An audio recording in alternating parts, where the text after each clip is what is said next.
Hello everyone, welcome once again to Agri-Connect, and on today's episode we are looking at an aspect of chicken farming that a lot of people can now consider, which is the brooding process. I have with me a guest who is going to take us through the process, some of the challenges as well as the profitability of this venture. Do stay with us. My name is Nana Ismambasa. Like, comment, share and subscribe to Agri-Connect.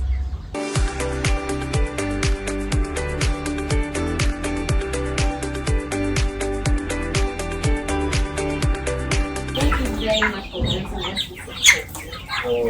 Now I'll give you the platform to introduce yourself. Okay, so my name is Samuel Sapon, and this is Agri-Connect Farms. What we do is we run a poultry breeding center for layers, turkeys, broilers, Plymouth Rock, white cocks. And once we stock the day-old chicks, brood them, and then we sell to the farmers.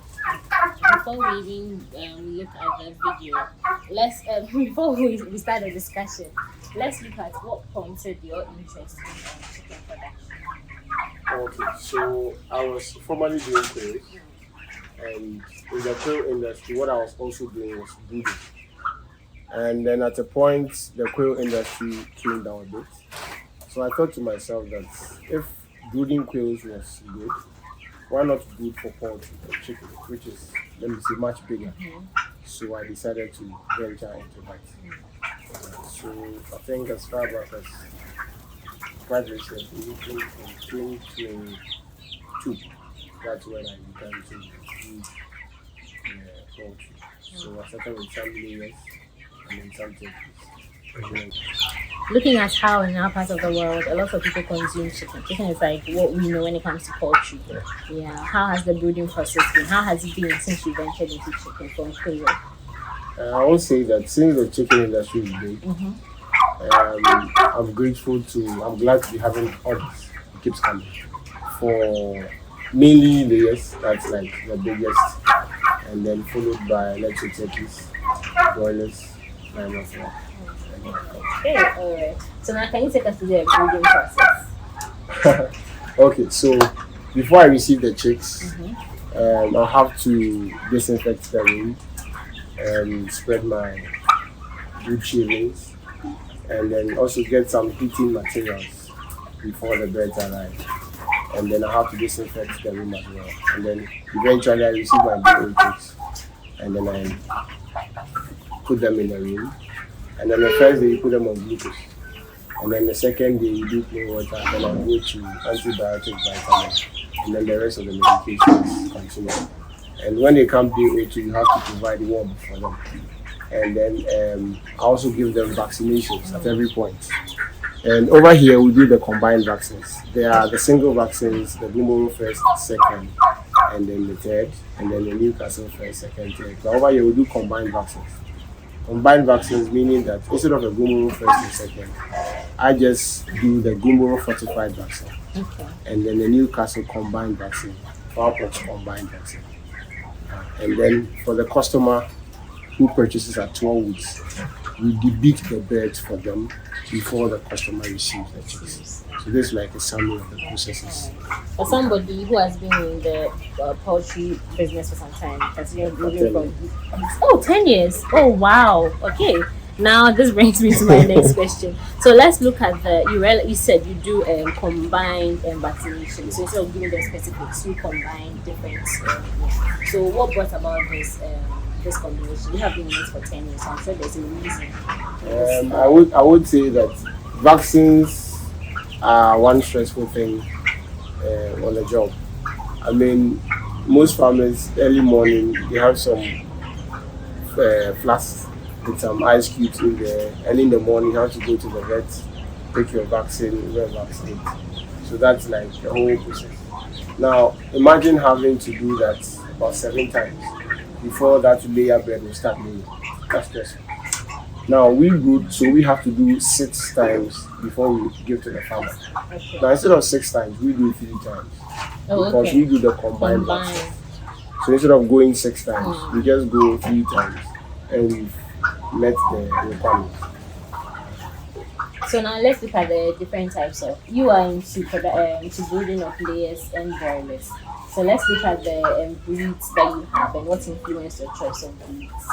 For the breeds, I would say that we have a number of breeds on the market which do well. Over the period, some of the breeds we've done, we have the Loman Brown, Loman White, the Loman Classic Brown, the Loman Classic White. And we've also done some highlights. And then for the broilers, comparatively. Now, the choice of these breeds is to serve our customers with breeds that have high performance. So that's why we take these. Okay, all right. So you mentioned earlier. Okay, so even let's look at still on the breeds. Which ones do the customers gravitate more towards? Most customers prefer, interestingly, day-old chicks that are imported into the country. However, some customers too are okay with local hatcheries. Okay, so let's look at the day-old chicks that are imported. What makes them better or in quotes than I say for one reason, over the period, there's been some consistency with their results. So, and the farmers' world is like referrals. So one farmer says it's good, then we all walk into that direction. So over the period, they've had some consistency. However, the local industry is gradually trying to catch up with some of these standards.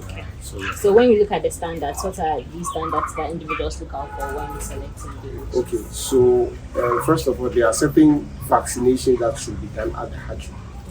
So the farmer will have to, you can inquire what are the vaccinations that are carried out. One of them is Marek's injection at the hatchery. And another thing you have to look out for is when the bird is finally mature and laying egg, what is the highest of its production?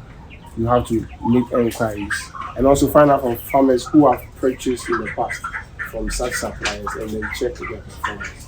So once people get farmers testifying of a particular source, they all move towards. Okay.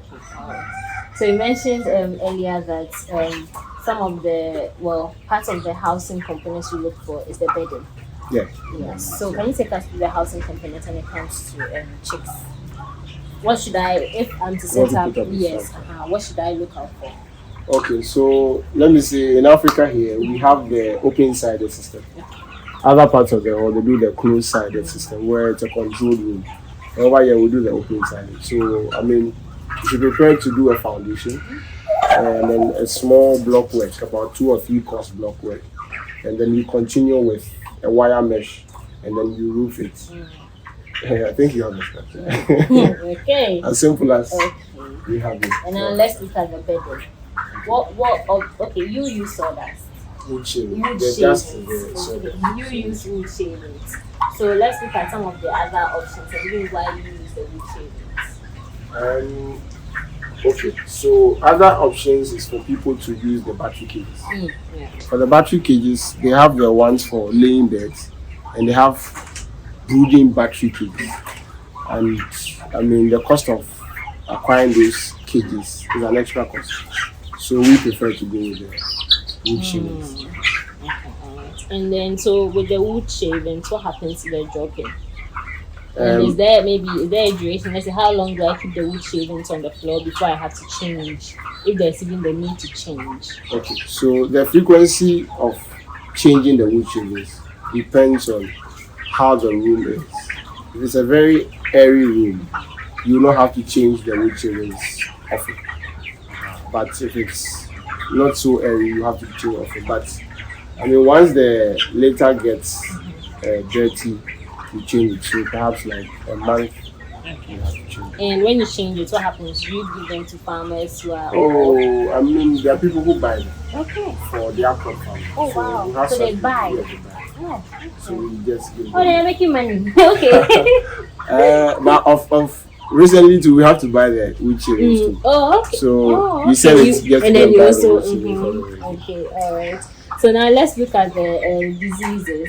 We realize when it comes to chicken production, even though it is popular here, lots of people also shy away from it because of the challenges associated with the diseases. When there's an outbreak, you can lose everything. Yes. So what are some of the diseases and how do you ensure you use the combined vaccination system? What are some of the other systems you employ to ensure that these maybe diseases are Okay, so what Disease are a terrible thing on the poultry industry. I mean, aside the bird flus and all, these are like way over the way overboard. But there are others that we do our best to prevent. So one of the measures we put in place is biosecurity measures. So anyone who enters the farm like we did, you try and then do some spraying, some disinfection before you enter the farm. Another thing is there are some medications we give them to prevent certain illnesses. And then we also do our vaccines on time, just so that we don't have them. For the diseases, we have a disease like coccidiosis. It's caused from death. And then once that happens, you can lose death. I mean, a significant quantity. So with that, we give them a coccidiostat. There are different company brands, and we give them a coccidiostat. And then with the vaccines, should you have something like a gumboro, those ones you come and let's say if you have a stock of 1,000, in one day you can lose let's say 500. So they need to do the vaccinations. And there are other diseases as well. So now let's look at looking at your target market being farmers firstly. So we're B2B. Yeah, exactly. Okay, so now let's look at the market. How you mentioned earlier that some farmers, the popular day-old chicks site or the ones they gravitate more towards is the ones imported. So how do you attract farmers? Because definitely when they come and realize that okay, I can actually get it here and maybe at even a better price, then they are better. They'll want to come here, and then that's also how you spread. So how do you get the market? Okay, so the value we are selling is convenience to the farmer. I mean, the farmer has to now wait, book beds and wait, prepare his own brooder house, go through the stress. I mean, when the day chicks come, I think for the first week, there are times in the evening, 12 a.m., 1. Sometimes you have to be around. That's so hectic. So imagine a farmer who is probably doing something and combining with a farm. Or he's a new farmer, he has no experience, but he wants to enter the industry. So that is the convenience we are selling to the farmer. That, you know what, let us handle the stress for you. Early stage mortality, everything, let us handle it for you. We will give you back the chicks at 12 weeks old where they are more mature and the rest have gone down. So because of the value we are selling as convenience to the farmer, we are saving you all the stress. So they keep on Actually, a coming. very interesting sector. So you are, even though you are into chicks production, you are along the value chain. Yes. So we've identified the need, and then you are now working. So now let's look at some of the so before anybody ventures into agri, they look at the profitability. Okay, what am I doing to get out of it? And you have actually identified the need and you are solving. So this is really relevant, especially now that people are looking at consuming or even tapping into what we ourselves do here. So let's look at the profitability of this, looking at the raised and really setting up the farm from the bedding to the structure. What can I expect to get out of it? Okay. Can I talk on the brooding side? Yes. Okay, so for the brooding side, I would say that it's profitable. And one of the things we've also done is, as of now, we prepare our own feed. So that slashes our feed costs further down as compared to buying the already prepared feed. For the layers at 12 weeks, let's say for every bed, you're making about 16 seeds, 15 seeds per bed. That's profit. That is if you're selling it at 12 weeks. Now, imagine you're doing 1,000 beds for customer. So that's how much you're making it. For the broilers, if you're doing it, the broilers will do it at 2 weeks. For the broilers, if you're doing it at 2 weeks, you sit at about 13 seeds per bed. That's for 2 weeks. For turkeys, it stands at about 90 seeds per bed for 2 months. 2 months. And then for the white cocks and the Plymouth rocks, it sits at about 7 seeds per bed for 6 weeks. That's not bad at all. Okay. And for someone who has been in the industry for so long, I'm sure you have your own formulated feed. You said you produce your own feed here. Yes. So one of the challenges that most farmers have when it comes to animal rearing is the feed. Because if you don't get it right, you can lose everything. Or you might even they might have stunted growth, you might yeah. So let's look at the feed component and how often you feed your birds. Okay, so for the feeding, just like human beings, we have to eat every Every day. day. Every day we need food and water. So the birds have to have receive feed every day. Uh, Fortunately, we have a place we deal with, a warehouse. They sell everything there, every feed supply. So from maize to soya to the concentrates to the PKC. So we present our feed formula, and then They they make do it for you. everything for us, bag it for us, and they do it. So that's they also selling convenience to us. Exactly. For the The value ingredients, yes, the ingredients you need. If you are doing, let's say, for example, a broiler starter feed, you need a broiler concentrate. Okay.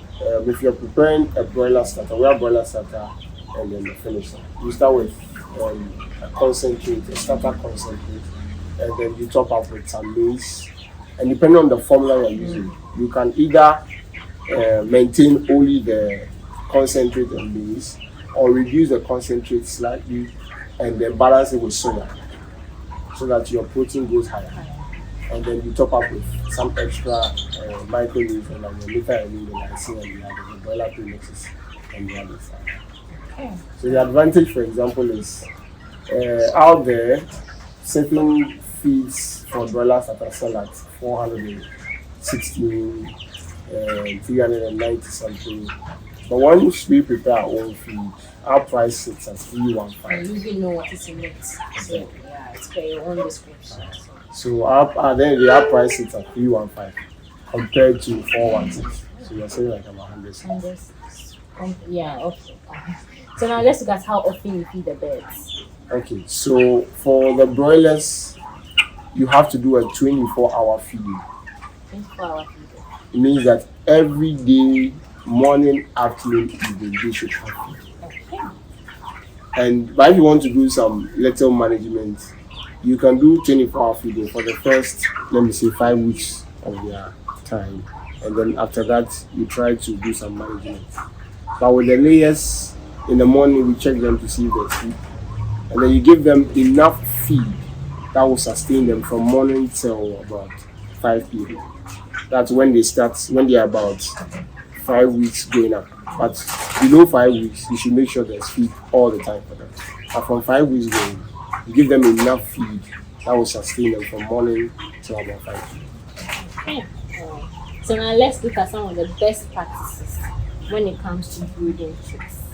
Yeah, what are some of the best practices people should employ, or some of the best practices you employ that gives you the edge over other individuals who are into brooding in the country?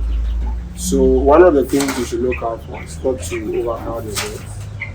The next thing is to do It's when you say not overcrowd. Let's use your structure as an example. What is the optimum, the highest number of birds I can put? okay. So for a structure as, let me say, 8 feet by 60 feet, you can stock about 1,200 birds. From that from day old till 12 weeks. Beyond that cannot take 1,200 birds. So the advantage we have is because we are building a little space comparatively, we can take more birds. However, don't overstock the birds. Then another thing too, you should have enough feeders and drinkers in the room, so that at every point the bird can have access to food and water. So the vantage point. Yes, and then enough. For them to not even have to feed. Yes, and then we arrange them in a way that every one row is a feeder, a drinker, a feeder, a drinker. So that you turn left, you find feeder, you turn right, you find bird. That convenience. Okay.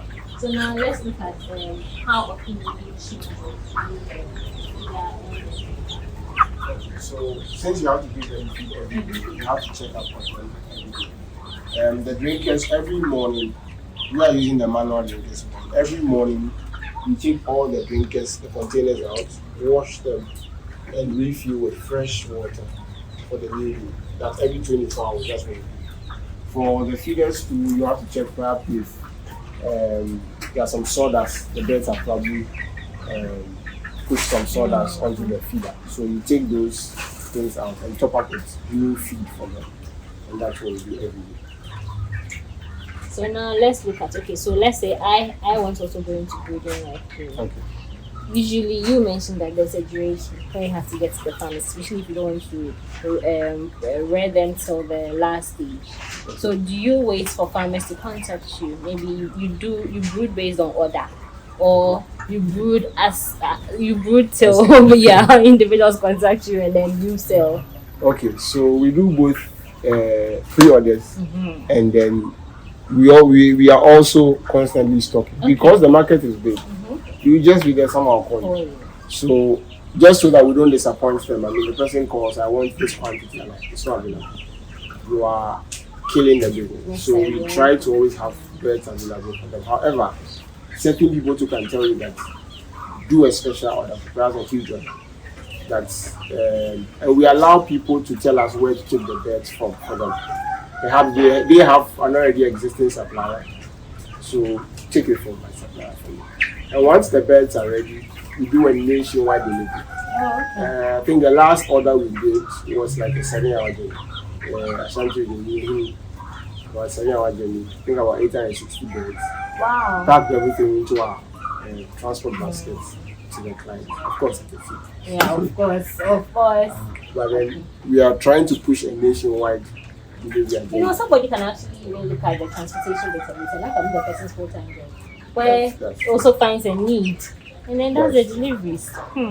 Okay, so now back to the best practices. You realize that, let's say when it comes to agri enterprises or ventures, a lot of people look at the weather like, you know, the differences, because even in Ghana there are different weather situations, and even we have our two major seasons and all that. So what are some of the weather conditions I should consider? You mentioned earlier that when they are JO chicks, they need heat.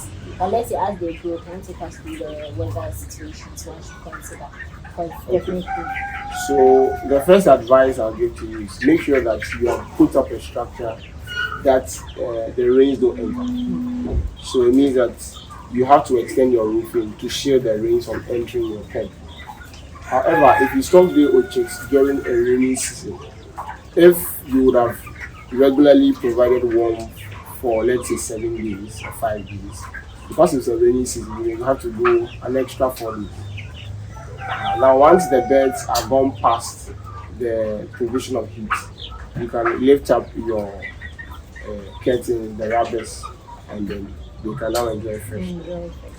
Okay. So now, for somebody who has been in this business for 10 years, what are some of the challenges that you've encountered with especially with chicks? What we do? Yeah, breeding. Okay. So, I mean, one of the things a farmer will definitely see on a farm is mortality. So, one of the challenges, we are trying to reduce mortality as much as possible. There is a good range, that's about 2%. Once you start getting mortality rate of 10%, 20, it means that there is something wrong with management or with the beds. There's something wrong. So we try as much as possible to reduce mortality as possible as we can. So now let's also look at are you open to training individuals? You realize that there are lots of people who want to venture into a break sites, but they start on their own without going for because the training helps. There are people who have been in it for so long, they've tried so many different solutions and finally settled on So are you open to training individuals who might be interested in building as well? So currently we are open. I mean, once you work here, we have a lot of knowledge to share for you. And currently we don't do any charging for that. Oh really? It's like coming for a farm visit, and then we are chatting, you're learning. So like more like an on-site training. We're open to that. I mean, it's so nice when what you've acquired over the years, you get to bless people. When I started, there was some limitation to access of information. Aside online, you couldn't really get certain. Protective of them. But I think we should let certain information go. The market is big. I mean, you can't control the whole market. So let it go. Alright. So finally, do you have any final words for individuals who might be into breeding? or other individuals who might be interested in starting, what they should look out for, some of the lessons you have learned? So, what I'll tell anyone out there who wants to do anything poultry or agriculture is identify a market and then serve that market. Then you see the profit. Some people start agricultural farms and they don't even know who they are going to sell to. All they know is they are doing chicken. At the end of the day, who they will sell to, they have no idea. But identify a niche that once I'm done with these birds or these eggs, I'm taking it to restaurant A or house B. Once you have that sorted out, you will see the profit at the end of the day. That is what also attract other individuals. Exactly. Else you'll be at the mercies of your buyers. And they will take the price. Yeah.